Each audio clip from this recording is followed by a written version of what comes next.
अस्सलाम वालेकुम dear students. आज हमारे गेस्ट हैं असद जमील भाई और ये इलेक्ट्रिकल इंजीनियरिंग के 20 बैच के स्टूडेंट हैं from fast Islamabad campus. Asad भाई कैसे हैं आप? ठीक है जी अल्हम्दुलिल्लाह, आप सुनाएं। बहुत शुक्रिया यार, बड़ी मेहरबानी आपकी। अल्हम्दुलिल्लाह मैं ठीक कोई हूँ। बात नहीं। अच्छा, असद भाई को बुलाने का मेन मकसद ये है कि जो स्टूडेंट्स इलेक्ट्रिकल इंजीनियरिंग के बारे में डाउट्स रखते हैं कि उनकी जॉब्स नहीं मिलती, लोग धक्के खा रहे होते हैं, स्कोप ख़त्म हो गया है, तो इनको बुलाने का मकसद ये है कि ये अपनी स्टोरी बताएं आपको कि वाकई जॉब्स हैं कि ऐसे लोग कह रहे हैं कि नहीं जॉब्स हैं, ये वो ना। और इनसे इनके बैच के बारे में पूछेंगे। ये 20 बैच के हैं, इनका 1 साल का एक्सपीरियंस भी हो गया है, यानी मार्केट के अंदर हैं, तो ये आपको ज़्यादा बेहतर बता सकते हैं। ठीक है।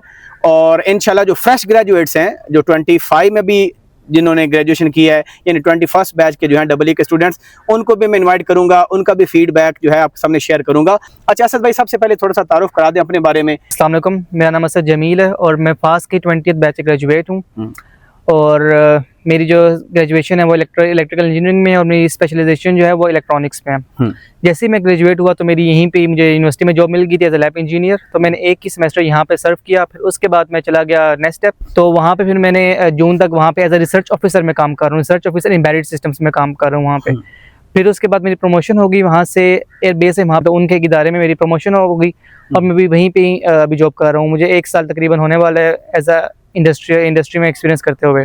तो आपकी स्पेशलाइजेशन थी इलेक्ट्रॉनिक्स के अंदर, EE की डिग्री थी, स्पेशलाइजेशन इलेक्ट्रॉनिक्स जी। तो अभी आप जो काम कर रहे हैं वो एम्बेडेड सिस्टम का है जी। तो ये फील्ड में और स्विच करना आसान था आपके लिए या आपने खुद लर्निंग कर ली एम्बेडेड सिस्टम की चीज़ों की? अच्छा सर, जो मेरा एक्सपीरियंस है ना, मेरे हिसाब से जो आपकी डिग्री होती है जब आप बैचलर्स करते हो, बैचलर की डिग्री आपकी बहुत जेनेरिक डिग्री होती है। अच्छा। ठीक है, जितना मैंने एक्सपीरियंस किया, मैंने इंडस्ट्री में गया, उनसे पूछा कि मैं बैरिड का नहीं हूँ, आपने मुझे बैरिड में रख लिया, मैं इलेक्ट्रॉनिक्स का हूँ। मैंने उनसे पूछा था, सवाल किया था, कहते हैं देखो ये आपकी जो डिग्री होती है ना इलेक्ट्रिकल की, ये जेनेरिक होती है, BS की डिग्री। ठीक है, आप इसमें किसी भी फील्ड में जा सकते हो क्योंकि आपने आपकी इलेक्ट्रॉनिक्स इंजीनियर नहीं हो, कोई आप पावर के इंजीनियर नहीं हो, आपकी डिग्री इलेक्ट्रिकल की है। ठीक है, आपने जो बहुत से कोर्सेज ऐसे पढ़े हैं जिनमें आपने प्रोग्रामिंग की भी है और बहुत चीज़ें ऐसी होती है हम आपको सिखा देंगे। तो ज़रूरी नहीं है कि आपने इलेक्ट्रॉनिक्स में ही की हुई तो आपको इलेक्ट्रॉनिक्स में ही जॉब कर मिलेगी। आपको प्रोग्रामिंग आती है, आपके पास लॉजिक स्किल्स हैं बेसिक, तो आप किसी भी फील्ड में जा सकते हो। और जो आप अगर अगर मास्टर्स करते हो यानी कि इंडस्ट्री में आपने कुछ टाइम स्पेंड किया, फिर उसके बाद आपने एक एक्सपीरियंस गेन किया कि मेरी इस फील्ड में या फिर इस टेक्नोलॉजी में मेरी एक पकड़ है, फिर उसके बाद आपने मास्टर उसी चीज़ में किया, फिर मास्टर्स के हिसाब से फिर आप उसी फील्ड में आगे जॉब करते हो। मास्टर की डिग्री जेनेरिक नहीं होती, लेकिन आपकी BS की डिग्री जो होती है वो जेनेरिक होती है। उसको फिर करके आप किसी भी इलेक्ट्रिकल की फील्ड में जा सकते हो, किसी भी फील्ड में फिट हो सकते हो। कोई आपके पास कोई रूल नहीं है कि आपने इसी इलेक्ट्रॉनिक्स में ही जाना है। तो मैं भी वहाँ पे ऐसा एम्बेडेड इंजीनियर काम कर रहा हूँ। तो मैंने वहाँ पे उनसे सवाल किया था जाते साथ कि मैं एम्बेडेड का नहीं हूँ, आपने मुझे क्यों रखा है यहाँ पे? तो कहते नहीं, आप एम्बेडेड के आप शक एम्बेडेड के नहीं हो, तो आपकी इलेक्ट्रॉनिक्स के हमने सही डिटेल रिसर्च करके आपकी CV के हिसाब से आपको जॉब ऑफर की थी हमने। तो उन्होंने कुछ क्वेश्चन जो क्रूशियल पूछते होते हैं इंटरव्यू के अंदर, वो कुछ हाईलाइट करना चाहेंगे आप? थोड़े बहुत कर लें ताकि जो बैच अभी ग्रेजुएट होगा, जब वो मार्केट में जाएगा, इंडस्ट्री में जाएगा, उनका इंटरव्यू होगा तो पैनल क्या एक्सपेक्ट करता है कि क्या वाकई उन्होंने कोई बड़े बड़े प्रोजेक्ट बनाए हों या कि बेसिक्स उनसे चेक करते हैं कि फाउंडेशन इस बच्चे की कैसे है? सर, सबसे पहले आपको ये बताना चाहता हूँ कि सबसे जो इंपॉर्टेंट चीज़ होती है ना आपके पास, वो CV होती है। आपकी CV ऐसी होनी चाहिए जो कि आपने चीज़ें पढ़ी हुई हैं, आपको जब CV में लिख रहे हो आपको पता होना चाहिए कि मैंने CV में लिखा है और मुझे चीज़ें आती हैं। आपको इसके बारे में एक एक चीज़ पता होनी चाहिए CV के बारे में। तो अगर आपने कोई प्रोजेक्ट लिखा है तो आपको उसके प्रोजेक्ट के बारे में पता होना चाहिए कि ये प्रोजेक्ट मैंने मेंशन किया है, क्यों किया है और उसकी डिटेल क्या है, वो आपसे पूछेंगे। ठीक है, तो सर जैसे ही मैं ग्रेजुएट हुआ मुझे काफ़ी मैंने जगह अप्लाई किया और काफ़ी जगह से मुझे कॉल भी आई थी। तो सबसे पहले मैंने एक B-क्यूब कंपनी में इंटरव्यू दिया था। तो वहाँ पे मेरा जो इंटरव्यू था वो काफ़ी लेंथी इंटरव्यू था। ठीक है, उसने CV मेरे सामने रखी हुई थी, उसने CV से देखा कि आप में डिजिटल लॉजिक डिज़ाइन का एक कोर्स होता है, उसका मैंने प्रोजेक्ट किया था, कार पार्किंग सिस्टम का मैंने प्रोजेक्ट किया था। उसने उसको उठाया, उससे पूछा कि आपने इसमें क्या यूज़ किया था, क्या नहीं यूज़ किया था। तो उसने उस हार्डवेयर के बारे में मुझसे सवाल किए कि आपने यूज़ क्यों किया, ये जो आपने एक IC यूज़ की है क्यों यूज़ की है, इस IC में और उस IC में क्या फ़र्क है। मतलब आपको पता होना चाहिए कि आपने प्रोजेक्ट क्या किया है। उन्होंने आपसे हर चीज़ मतलब जब आप CV तैयार करते हैं, जब आप इंटरव्यू के लिए जा रहे हो, CV को एक दफ़ा देखो, गो थ्रू करो और उसके कोर्सेज जितने पढ़े हुए हैं आपने ना, कोर्सेज मेंशन किए हुए हैं, उसके बस बेसिक्स सा देख लो कि बेसिक्स क्या होती है। इलेक्ट्रॉनिक्स की बेसिक्स होगी, ECD की इलेक्ट्रॉनिक डिज़ाइन की बेसिक्स होगी, डिजिटल लॉजिक डिज़ाइन की बेसिक्स होगी और छोटा मोटा फिजिक्स के जो प्रिंसिपल्स होते हैं उसके पता चाहिए, बेसिक नॉलेज। यानी कि उन्हें पता होता है कि आपने एक बेसिक, आप कोई फ्रेश ग्रेजुएट हो, आपको कोई एक्सपीरियंस नहीं है, यूनिवर्सिटी आपको इस काबिल बनाती है कि आप सीखने के काबिल हो, जो आप यूनिवर्सिटी में सीखते नहीं हो। ठीक है, जब आप इंडस्ट्री में जाते हो, आप बड़े बड़े हार्डवेयर पे काम करते हो, तब आपको नॉलेज मिलती है, तब आप इस काबिल बंदे के आपको कुछ सीख सके और या एक किसी स्किल में महारत हासिल कर सको। ठीक है, ये जो माइक्रो प्रोसेसर वाला कोर्स होता है ये कितना इंपॉर्टेंस इसकी अहमियत है? सर जो उसमें लैंग्वेजेस होती है ना, आप असेंबली लैंग्वेज पढ़ते हो या फिर आपकी सी लैंग्वेज पढ़ते हो, यहाँ पे तो आप बहुत बेसिक एड मेगा पे काम कर रहे होते हो, तो वहाँ पे जाके ना डिपेंड करता है कि आप किस प्रोजेक्ट पे काम कर रहे हो, उस प्रोजेक्ट में आपका कौन सा माइक्रो कंट्रोलर यूज हो रहा है। माइक्रो कंट्रोलर यूज होता है और हमें भी बहुत इंपॉर्टेंट सब्जेक्ट है इस हिसाब से, क्योंकि आपको पता है आपको ना इंडस्ट्री में जाने से पहले ना आपके पास बेसिक नॉलेज होनी चाहिए। हर कोई अगर आप देखें ना, उस सामने वाले ने जो जॉब आपको ऑफर करनी है आपको, अब आपने कोई सी असेंबली लैंग्वेज पढ़ी है और उसको वही लैंग्वेज चाहिए, तो वो आपसे पूछेगा, क्योंकि उसने वही बंदा रखना है जिसको ये लैंग्वेज आती है, वरना बाकी को रिजेक्ट कर देगा। तो आपको ना बेसिक नॉलेज होनी चाहिए, क्योंकि अगर आपके पास बेसिक नॉलेज है असेंबली लैंग्वेज की, तो वो आपको प्रायोरिटी दे देगा और आपको उस फील्ड में रख लेगा। तो सर जो भी है माइक्रो कंट्रोलर्स हो गया, वो डिपेंड करता है कि रास्पबेरी पाई यूज़ कर रहे हैं, चाहे आर्डिनो यूज़ कर किया हुआ आपने, रास्पबेरी पाई यूज़ किया हुआ है, या चाहे आपने एडमेगा पे काम किया हुआ है, ESP32 पे आपने ESP32 पे आपने काम किया हुआ है, डिपेंड करता है। तो प्रोजेक्ट पे डिपेंड करता है कि आप कौन सा यूज़ करोगे। माइक्रो कंट्रोलर के अलावा कोई काम तो हो ही नहीं सकता, वो बहुत ज़रूरी चीज़ है, तो उसके बारे में आपको पास नॉलेज होनी चाहिए। तो आपकी बातों से ये पता चला कि सीवी में लिखने से पहले कम से कम देखें कि वो काम किया हुआ कि नहीं, ऐसे पढ़े ना मारे कि मैंने ये भी किया हुआ है।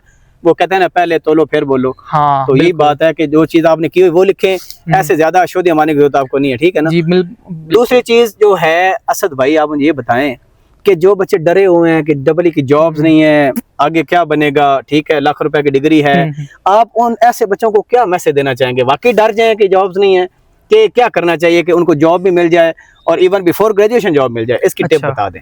मैं आपको अपनी कहानी बताता हूँ। जब मैं ग्रेजुएट हो रहा था, मैं भी डरा हुआ था कि यार मेरे पास पता नहीं यहाँ पे जॉब मिलेगी नहीं मिलेगी, कैसे जॉब नहीं मिलेगी। मैंने अप्लाई तो मैं कर रहा हूँ, लेकिन मुझे यहाँ कहीं से ऑफर नहीं आ रही है, कहीं से मुझे जवाब नहीं आ रहा, कहीं से रिप्लाई नहीं आ रहा। लेकिन मैं आपको बताता हूँ, जब जैसे ही हमारा यहाँ पे ना इंटरव्यू हुआ था, PLC एक कंपनी है आई थी यहाँ पे जॉब फेयर में, तो मेरे दोस्तों का इंटरव्यू, कुछ दोस्तों का इंटरव्यू हुआ था, तो मेरे बैच में से कह लें कि 10-15 बच्चों को उन्होंने सिलेक्ट किया था। अच्छा, ठीक है, उन्हें कह लें कि फाइनल्स देने से पहले उनको जॉब मिल गई थी।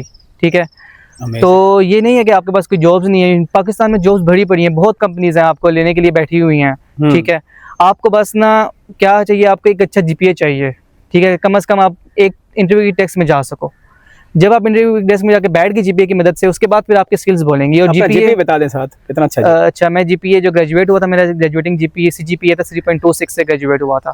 लेकिन जो मार्केट में जो मैं जिस फील्ड में मैं काम कर रहा हूँ, जो मेरी कंपनी है, वो आपको उसमें जो एक लड़का आया था, वहाँ पे 2.5 उसका GPA था, तो उसको मेरी ही फील्ड में और मेरे साथ ही वो काम कर रहा है और मेरी ही पे काम कर रहा है वो। अच्छा, तो जरूरी नहीं आपका GPA 3 से +3 से ऊपर आना चाहिए। हाँ, कुछ गवर्नमेंट जॉब होती हैं जो आपको 3 से ऊपर ही रखती हैं, जिसका GPA 3 से ऊपर होता है, लेकिन बहुत सी प्राइवेट कंपनीज होती हैं, बहुत सी ऐसी कंपनीज होती हैं जो आपका अगर CGPA 3.5, 2.2, 2.5, 2.7 भी है तो वो आपको रख लेती हैं। जरूरी नहीं है कि आपके पास आपका GPA 3 से ऊपर नहीं होना चाहिए। तो आपका GPA अगर 2.7, 2.5 भी है तो आपको वो भी रख लेंगे। आपकी स्किल्स बोलेंगी इंटरव्यू में। आपकी इंटरव्यू की डेस्क में जाके बैठने के लिए आपको GPA चाहिए, उसके बाद आपकी स्किल्स काम आएंगी कि आपने कितना आता कितना नहीं आता। बेसिक्स आपको स्ट्रॉन्ग होनी चाहिए एज अ फ्रेश ग्रेजुएट। अगर आपको पास एक्सपीरियंस होगा फिर आपकी स्किल्स आपको अच्छी होनी ही चाहिए। अगर आपके पास एक्सपीरियंस अगर नहीं है तो फिर बेसिक्स, जैसे आप फ्रेश ग्रेजुएट होते हो। फास्ट की जो डबल है उसकी कितनी वर्थ है? सर फास्ट के जितने मेरे दोस्त हैं ना, जितनी भी बैच ग्रेजुएट हुआ था, उसमें से ना काफ़ी बच्चों को ना पहले ही जॉब मिल गई थी। ठीक है, और स्काई इलेक्ट्रिक में PLC में, और उसके अलावा रकोराई में, RRR में, RWR में, मैं खुद नेक्स्ट स्टेप में जॉब करूँ। मुझे ना जॉब पहले ही मिल चुकी थी। जब मैं यहाँ पे जॉब करने आया था ना, तो कह लें कि मैं अगस्त में आया था, तो मैंने इंटरव्यू दिया था नेक्स्ट स्टेप में 25 जून को, मुझे भी याद है। अच्छा। और इसका इंटरव्यू मैंने ईद के बाद 10 जुलाई को दिया था। वो 10th नहीं, वहाँ पे 10th जून को दिया था, यहाँ पे 25 जून को दिया था।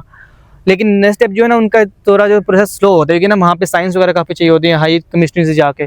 तो वहाँ पे मेरी सिलेक्शन पहले हो चुकी थी, मुझे उनकी कॉल आ चुकी थी कि आपकी सिलेक्शन हो चुकी है यहाँ पे होने से पहले, लेकिन उनको ऑफर लेटर नहीं आया था। फिर मैंने सोचा कि नहीं आया, तो मैंने यहाँ पे साइन कर लिया था। अच्छा। फिर मुझे अक्टूबर में उनकी कॉल आ गई थी कि आपका ऑफर लेटर आ चुका है, आप देख लें, और मैंने एक्सेप्ट कर लिया था उसी वक्त।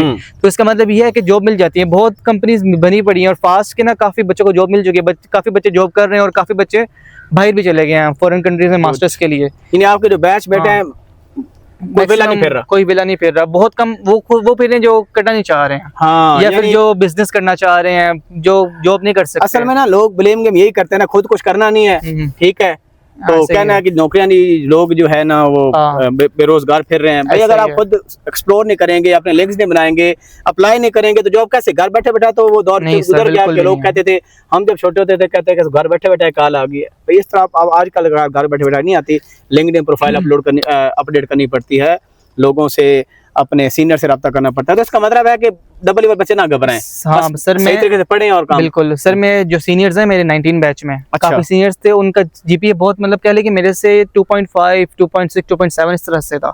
अच्छा, अभी सर वो एज ए डाटा इंजीनियर है, सॉफ्टवेयर इंजीनियर काम कर रहे हैं, एज अ इलेक्ट्रिकल इंजीनियर काम कर रहे हैं। यही मैं पूछना तो- चाह रहा था कि जो इलेक्ट्रिकल वाला बच्चा होता है उसको ये भी एडवांटेज होता है कि वो सॉफ्टवेयर इंजीनियर की जॉब भी कर सकता है, कोडिंग की जॉब भी कर सकता है। कर सकते हैं। कर सकता है कि नहीं? आप खुद कर बता सकते रहे हैं हैं कि सर, हमारे मैं से। खुद एम्बेडेड इंजीनियर हूँ, मैं हाँ। इलेक्ट्रॉनिक्स का स्पेशलाइजेशन मेरी इलेक्ट्रॉनिक्स में है। मैं खुद यहाँ पे ना नेक्स्ट स्टेप में as a research officer embedded systems काम कर रहा हूँ, यानी कि मैं भी वहाँ पे कोडिंग करता हूँ, वहाँ पे मैं भी सी पे काम कर सकता हूँ। मैं वहाँ पे एज अ लैब में कोडिंग लैंग्वेज वहाँ पे काम कर रहा हूँ। तो आप कर सकते हो।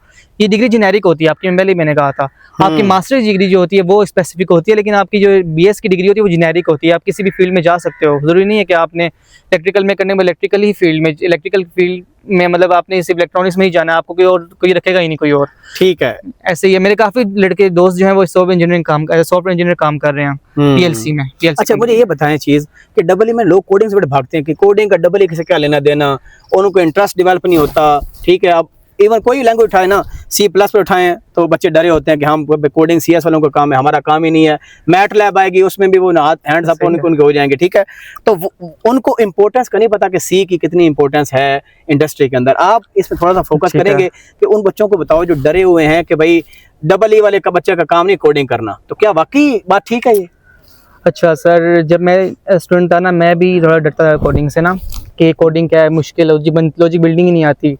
सर कोडिंग सारी खेल जो आपकी सबसे बड़ी चीज़ लॉजिक में होती है ना, लॉजिक बिल्डिंग होती है। ठीक है, लॉजिक कैसे बनेगी, सी में आपने कोडिंग तो आपका जो टेक्स्ट होता है वो तो आपको सिखा देते हैं टीचर्स, लेकिन लॉजिक बिल्डिंग आपने खुद सीखनी है। वो आपके आईक्यू पर डिपेंड करता है कि आपने लॉजिक बिल्डिंग सीखनी है कि नहीं सीखनी। ठीक है, लॉजिक बिल्डिंग जो होती है वो मेन चीज़ होती है, बाकी जो लैंग्वेज होती है वो आ जाती है। ठीक हो गया। और जब आप इंडस्ट्री में जाते हो ना, आपको कोडिंग सीखनी पड़ती है। कोडिंग बहुत जरूरी चीज है इंडस्ट्री में। कोडिंग बता दे कौन सी लैंग्वेज सीखें? सी यूज होती है, सी प्लस प्लस यूज होती है, सी शार्प यूज होती है, अच्छा, पाइथन भी यूज होती है, जावा भी यूज होती है, सारी फील्ड्स यूज होती है। अच्छा असद भाई ये बताएं कि इंटर्नशिप की कितनी इंपॉर्टेंस होती है, क्योंकि इंटर्नशिप कुछ लीडिंग जॉब्स भी होती है ना, इसके बारे में कुछ रोशनी डालेंगे आप?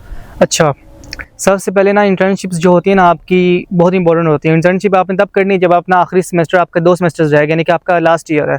उससे पहले आपने इंटर्नशिप लाजमी करनी है। क्यों? क्योंकि ना कुछ इंटर्नशिप्स होती है ना आपके पास लीडिंग जॉब होती है, यानी कि कुछ जो प्राइवेट कंपनीज होती है ना वहाँ पे अपनी इंटर्नशिप करनी है। गवर्नमेंट कंपनीज होती है, वहाँ पे इंटर्नशिप का फायदा नहीं होता इतना, क्योंकि मैंने खुद गवर्नमेंट कंपनी में नहीं किया था। जैसे एनटीडीसी आपके पास नेशनल डिस्पैच ट्रांसमिशन कंपनी है, वहाँ उसमें पे आपने किए थी? मैंने वहाँ पे इंटर्नशिप की थी और वहाँ पे ना मुझे फ़ायदा नहीं हुआ था, सीधी सी बात है। अच्छा, तो कुछ कंपनीज होती है जैसे लेंटोटेक होगी, मेरा एक दोस्त है वहाँ पे, सरबत नाम है उसका, वहाँ पे वो काम कर रहा है एज अ एस्टिमेशन इंजीनियर काम कर रहा है। डबल ई का ही था हमारा? डबल ई का, यहाँ मेरे बैच का ही है वो। अच्छा अच्छा, तो उसने वहाँ पे इंटर्नशिप की थी। अब इंटर्नशिप में ये नहीं कि आपने इंटर्नशिप में जाके बैठना है बस काम करके वापस आना है, आपने वहाँ पे सीखना है, उनके साथ कोऑपरेट करना है, उन अपने काम पे फोकस करना है, उनको शो करना है कि आप एक मेहनती लड़की हो, आप काम कर सकते हो, सीख सकते हो। ठीक है, मेहनती होना अलग काम होता है। ठीक है, हार्ड वर्क होना जरूरी होता है, लेकिन उसके अलावा आपके पास स्मार्ट वर्क भी करना चाहिए। आपको ना टेक्निक अच्छी होनी चाहिए, कि आपको स्किल्स अच्छी होनी चाहिए, आपने स्किल्स अच्छी डेवलप करनी है, लाजमी करनी होती हैं। अगर सामने वाला आपका जो बॉस है या फिर कोई भी है जो आपका टीम लीड है, उसके बाद देखना है कि ये बच्चा काम करने वाला है, इसी जैसे भी वो काम कर लेगा। ठीक है, इसे प्रेशर डालेगा काम कर लेगा। तो फिर जब उनकी हायरिंग ओपन होती है ना उसी कंपनी की, जब यहाँ पे आपने इंटर्नशिप की हुई और मेहनत सही इंटर्नशिप आपने सही लगन से की है, सही आपने काम सीखा है, आपकी जो प्रेजेंटेशंस थी वहाँ पे सही, आपने वहाँ पे अच्छी चीज़ से आपने अपने को प्रेजेंट किया, अपने टास्क को प्रेजेंट किया, तो फिर वो आपको ही रिकमेंड करते हैं सबसे पहले। और वो आप, मेरे एक दोस्त है ना, वही सरमत का नाम बता रहा था मैं, तो उसको बगैर इंटरव्यू को नहीं रखा था, यानी कि उसने वहाँ पे 8 हफ्ते की जो इंटर्नशिप की और उसको 50,000 या 40,000 स्टेपेंड ही मिला था। अच्छा, फिर उसके बाद उसको वहीं पे उन्होंने इसको जॉब पे रख लिया बगैर इंटरव्यू के, और वहाँ पे अच्छी खासी पे वो काम कर रहा है। असद भाई इंटर्नशिप तो आपने बताया, ये नहीं बताया कि हासिल कैसे करनी है, उसका प्रोसीजर क्या होगा। बच्चों को पता तो है इंटर्नशिप बच्चे कर लेते हैं, आपको कैसे मिली? खैर आपने सरकारी खाते में की, लेकिन जो आपको बाकी दोस्त हैं, सरमद की एग्जांपल आपने दी, आपके बाकी क्लासमेट्स होंगे, हासिल कैसे करनी है उसके स्टेप्स बता दें। अच्छा, जब भी आपकी यूनिवर्सिटीज में ना आपकी जॉब फेयर्स होते हैं, ठीक है, हाँ। अब जॉब फेयर्स में जब जाते हो ना, वहाँ पे बहुत कंपनीज आती हैं, बहुत ज़्यादा कंपनीज आती हैं वहाँ पे, डबल ई में आती हैं, सीएस में आती हैं, मैनेजमेंट वाली साइड पे आती हैं।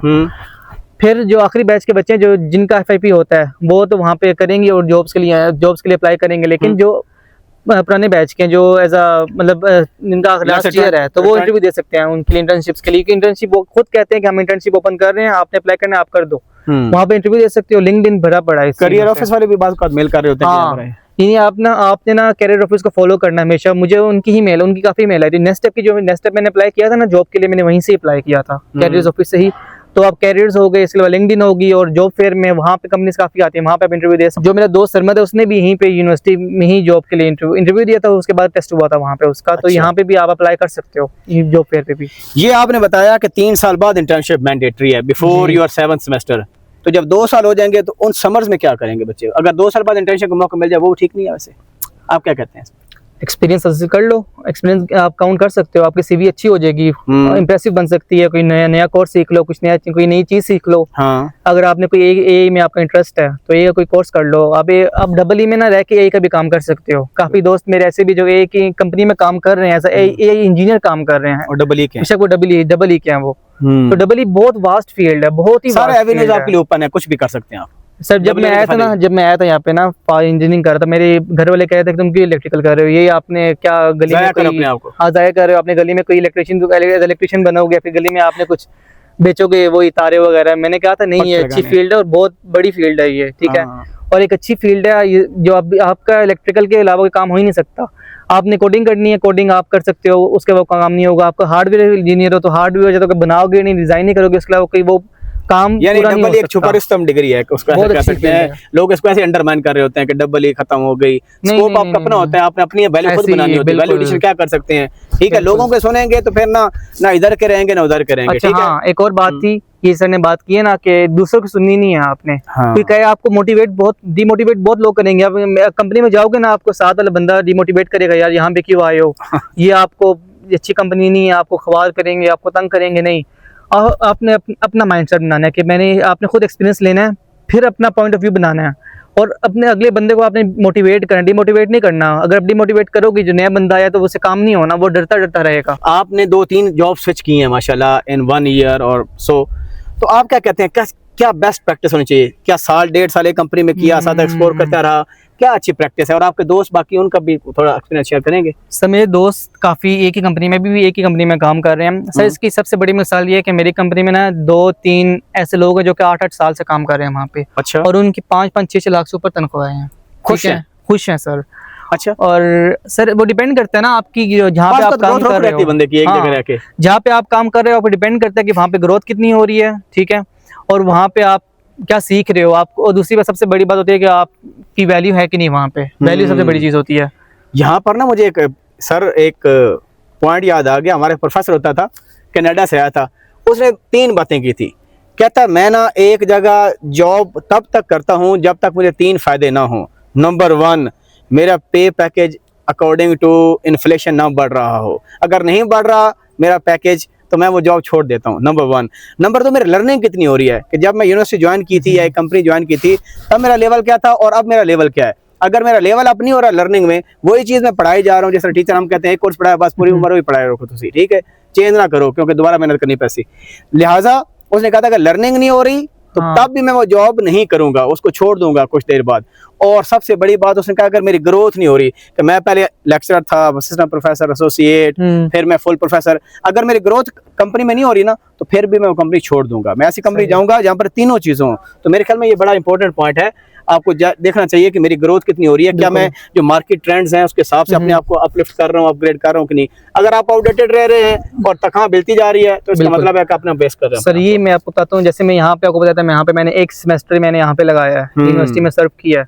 फिर उसके बाद मुझे ऑफर लेटर आया ना यूनिवर्सिटी नेक्स्ट स्टेप का, तो मैंने देखा कि यार यहाँ पे अगर मैं रहूँगा तो यही चीज़ एक काम होता रहेगा, सुबह लैब लो बस चले जाओ वहाँ पे। लेकिन जब मैं अगर मैं इंडस्ट्री में जाता हूँ, वहाँ पे मुझे एक हर चीज़ सीखने को मिलेगी, मेरी स्किल्स डेवलप होंगी, मेरी ग्रोथ होगी, मैं सीखूंगा चीज़ों को। हाँ। और जैसे मैंने यहाँ पे चीज़ें सीखी, जो मैं सुनता रहा हूँ ना चीज़ें, यहाँ पे इंडस्ट्री में जाओगे आपके पास बहुत फील्ड्स होंगी, आप स्किल्स हासिल करोगे, बड़े बड़े हार्डवेयर पे काम करोगे, बड़े बड़े प्रोजेक्ट्स पे काम करोगे। हाँ। तो वहाँ पे जाके मैं एज अ लाइफ खुद देख रहा हूँ, मैं खुद काम कर रहा हूँ काफ़ी प्रोजेक्ट्स पे, काफ़ी HMIs पे, काफ़ी माइक्रो कंट्रोलर्स पे काम कर रहा हूँ। गुड गुड माशाल्लाह। तो ये है कि, और सबसे बड़ी चीज़ दूसरी चीज़ होती है पे। अगर आप क्या, जैसे हो गया यहाँ पे आप काम कर रहे हो, ठीक है। हाँ, ये कंपैरिजन कर देना एकेडमिक की हाँ। पे और मार्केट की पे के क्या फर्क है इंडस्ट्री का? अच्छा, अब ना डिपेंड करता है। यहाँ पे ना मुझे जो पे मिल रही थी ना वो, और काफ़ी कंपनीज जो ऐसी हैं इंडस्ट्री की, वो पे बिल्कुल सेम है। लेकिन जो नेक्स्ट स्टेप में गया हूँ ना, वो यहाँ पे अगर यहाँ फास्ट की पे यहाँ पे, नेक्स्ट स्टेप की पे यहाँ पे है। अच्छा। समझ लीजिए यहाँ पे मैं 72 पे काम कर रहा था, वहाँ पे मैं 1 लाख प्लस पे काम कर रहा हूँ, ठीक है। तो नेक्स्ट स्टेप आपके लिए ना बहुत एक अच्छी चीज़ है, और फॉर बिगनर्स के लिए बहुत अच्छी ग्रोथ है, ठीक है। लेकिन हाँ, इंडस्ट्री में जाके सीखना आपने खुद ही है। वो जो आपके टीम लीड होंगे आपको काम दे देंगे, आपने सीखना खुद ही है। अब मेहनत आपकी होगी, ठीक है, और उस मेहनत की बेस पे आपकी प्रोफाइल बनती है वहाँ पे, ठीक है। फिर आपने अगर सर्वाइव करना है ना वहाँ पे, तो आपको मेहनत करनी पड़ेगी, वरना फिर वो आपको स्विच करने कहेंगे, या फिर आपको किसी और इदारे में स्विच करने को कहेंगे, या फिर किसी अजीब सी वो टीम में डाल देंगे। अच्छा, लास्ट कोई और पॉइंट आप ऐड करना चाहते हैं, फिर हम फिनिश करते हैं। बस ये है कि अगर आपने इंडस्ट्री में जाके सर्वाइव करना है ना, कि थोड़ी बहुत ना सीख के जाओ यहीं से, ठीक है। अगर अगर मैट लैब है, मैट लैब पे आपने काम करना है आगे जाकर, तो मैट लैब की ना जो चीज़ें बेसिक होती है वो सीख के जाओ। क्योंकि वहाँ पे आप जाके देखोगे कि यार मैंने यहाँ पे जो मैट लैब पढ़ी है, वहाँ पे जो मैं काम कर रहा हूँ तो बिल्कुल डिफरेंट है, और ऐसा ही होता है, ठीक है। तो वहाँ पे बिल्कुल ही डिफरेंट चीज़ें होती हैं। सॉफ्टवेयर सेम होगा, लेकिन वहाँ पे अंदर चीज़ें डिफरेंट होंगी। लेकिन अगर आपको बेसिक पता है मैट लैब की कोडिंग कैसे करनी है, वहाँ पे ग्राफ्स कैसे बनाने हैं, ड्रॉ कैसे करने हैं, बाकी चीज़ें, ठीक है। तो लॉजिक, सबसे बड़ी चीज़ लॉजिक तो आप यूनिवर्सिटी में सीख लोगे, लेकिन बाकी जो चीज़ें होंगी ना आप इंडस्ट्री में जाके सीख लोगे। मसला कोई डरने की कोई बात नहीं होती है, ठीक है। सीखना आपने इंडस्ट्री में ही जाके, यहाँ पे सीखने के काबिल बनोगे सिर्फ, ठीक है। तो बस ये कि थोड़ी बहुत बेसिक सीख के जाओ यहाँ से, इंटरव्यू के लिए बेसिक सीख के जाओ। सीवी सबसे अच्छी बनाओ, सीवी से सवाल सीवी से ही होंगे आपके, ठीक है। नेक्स्ट स्टेप का मेरा टोटल इंटरव्यू 5 मिनट का हुआ था, वहाँ पे उन्होंने सीवी से सवाल किए थे बस, ठीक है। अच्छा। और टेक्निकल एक सवाल किया था, मुझे आया भी नहीं था, फिर मुझे जॉब उन्होंने दे दी थी। इसका मतलब ये है कि ना वो आपकी बिल्कुल सिंपल सी चीज़ देखते हैं, आपकी सीवी फॉर फ्रेशर्स, ठीक है। सीवी में अगर आपने की एक सॉफ्टवेयर है, उन्हें वही सॉफ्टवेयर चाहिए, उसी पे काम करना है, तो वो आपको उसके लिए हायर कर लेंगे। तो फिर आपको उस सॉफ्टवेयर के बारे में पता होना चाहिए। कुछ कंपनीज होती है ना, उस सॉफ्टवेयर के बारे में आप सवाल करते हैं, अगर आपने आगे वो आपको रख लेते हैं, नहीं आते फिर वो नहीं रखते। हम असद भाई के बड़े शुक्रगुजार हैं, इन्होंने टाइम निकाला और बड़े ज़बरदस्त क्रूशियल पॉइंट्स इन्होंने आपको बताए। कोई भी आपका क्वेश्चन हो रिगार्डिंग के आपको इंटर्नशिप हासिल करनी है, कोई डिफ़िकल्टी हो या जॉब के रिलेटेड, तो असद भाई आपको गाइड कर सकते हैं। ये भी कमेंट में रिप्लाई कर देंगे इंशाल्लाह। और इसके अलावा इनकी लिंक्डइन प्रोफाइल भी आपसे शेयर कर दूंगा, या जो भी इन तक पहुंचने के रिसोर्सेज हैं। तो अपना ख्याल रखें असद, बहुत शुक्रिया। अभी भी जॉब से आए हैं, यानी इस वीडियो के लिए भी जॉब से आए हैं। इनका प्रोजेक्ट ड्यू था, उस पर काम कर रहे थे और इन्होंने मेरे लिए टाइम निकाला, बल्कि आपके लिए टाइम निकाला, मेरे लिए क्या टाइम निकालना है, ठीक है। तो इनको भी दुआ दें, अल्लाह इनको और मजीद तरक्कियां दे, और आपको भी अल्लाह ताला जो है कामयाब करे, यानी यूनिवर्सिटी के अंदर भी और लेटर लाइफ के अंदर भी। अपना ख्याल रखें, मुझे दुआ में याद रखें, और कैमरामैन को स्पेशली, क्योंकि ये हमारे बड़े मोहसन हैं, इनके लिए भी हम दुआ को, इनको भी कभी लाएंगे इंशाल्लाह वीडियो के अंदर। अल्लाह हाफिज़ नासिर।